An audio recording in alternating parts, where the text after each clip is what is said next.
Assalamualaikum warahmatullahi wabarakatuh. Alhamdulillah.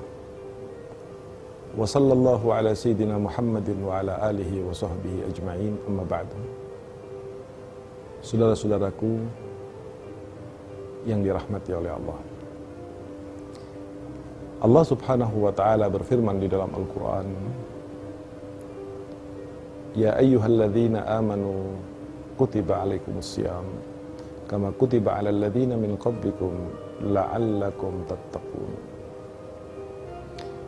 Wahai orang-orang yang beriman, telah diwajibkan atas kalian berpuasa sebagaimana diwajibkan oleh Allah atas umat-umat sebelum kalian agar kalian bertakwa. Mari kita sejenak merenungkan ayat ini. Pertama, ya ayyuhalladzina amanu, panggilan dari Allah subhanahu wa ta'ala.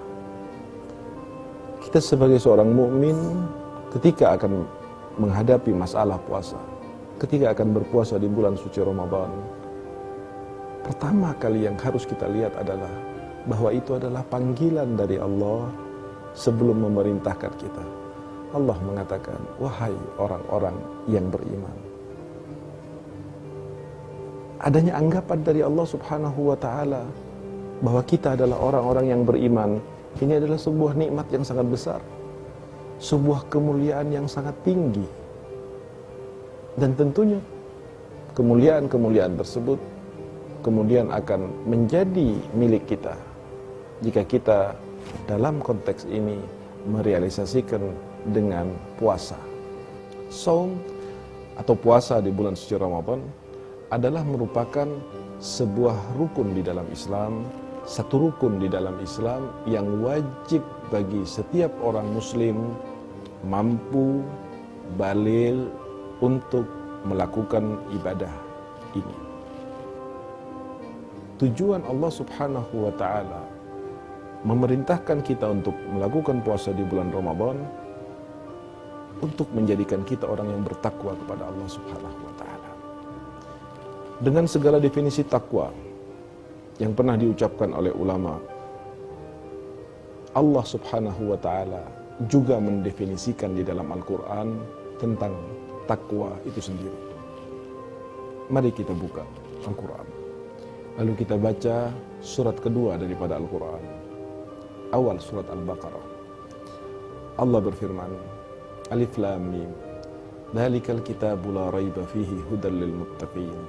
Kitab yang ada di hadapan kita, Al-Quranul Karim, adalah merupakan sebuah petunjuk dari Allah. Dan petunjuk ini tidak akan pernah bermanfaat kepada seseorang terkecuali orang itu menyikapinya dengan takwa kepada Allah subhanahu wa ta'ala. Allah memastikan bahwa Quran ini, apapun ayatnya, apapun petunjuknya, ini hanya bermanfaat bagi orang-orang yang bertakwa kepada Allah subhanahu wa ta'ala. Dan disinilah kemudian Allah subhanahu wa ta'ala menjelaskan tentang takwa, mendefinisikan tentang takwa, bahkan menetapkan syarat terhadap takwa itu sendiri. Simak firman Allah subhanahu wa ta'ala setelah Allah mengatakan hudan lil muttaqin, petunjuk Quran ini bagi orang-orang yang bertakwa kepada Allah subhanahu wa ta'ala. Siapa mereka ya Rabbi? Siapa mereka ya Allah orang-orang yang bertakwa kepadamu? Allah subhanahu wa ta'ala mengatakan alladzina yu'minuna bil ghaibi, orang-orang yang yakin terhadap hal-hal yang diberitakan oleh Allah tetapi tidak nampak di mata mereka. Dan ini sebetulnya merupakan landasan yang paling substansi di dalam kehidupan beragama seorang muslim. Karena tanpa adanya keyakinan kepada Allah subhanahu wa ta'ala, apa nilai ibadah dari setiap orang yang menyembah kepada Allah? Kita tahu terkadang ada orang yang beribadah kepada Allah subhanahu wa ta'ala dengan prinsip transaksi. Saya beribadah kepada Allah, ingin diberi pahala oleh Allah. Saya beribadah kepada Allah, ingin dimakmurkan rezeki saya. Saya beribadah kepada Allah Subhanahu wa taala ingin disukseskan bisnis saya. Itu semua tidak salah.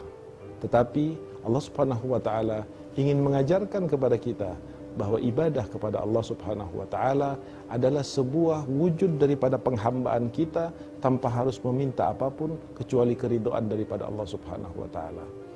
Ada banyak hal yang Allah Subhanahu wa taala sebutkan setelah masalah keyakinan alladzina yu'minuna bil ghaib, keyakinan kepada gaib.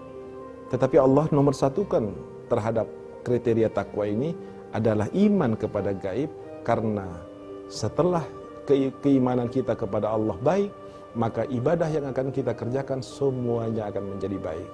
Allah mengatakan, takwa itu adalah iman kepada gaib, iman kepada Allah, iman terhadap berita-berita yang diturunkan oleh Allah kepada Nabi Muhammad.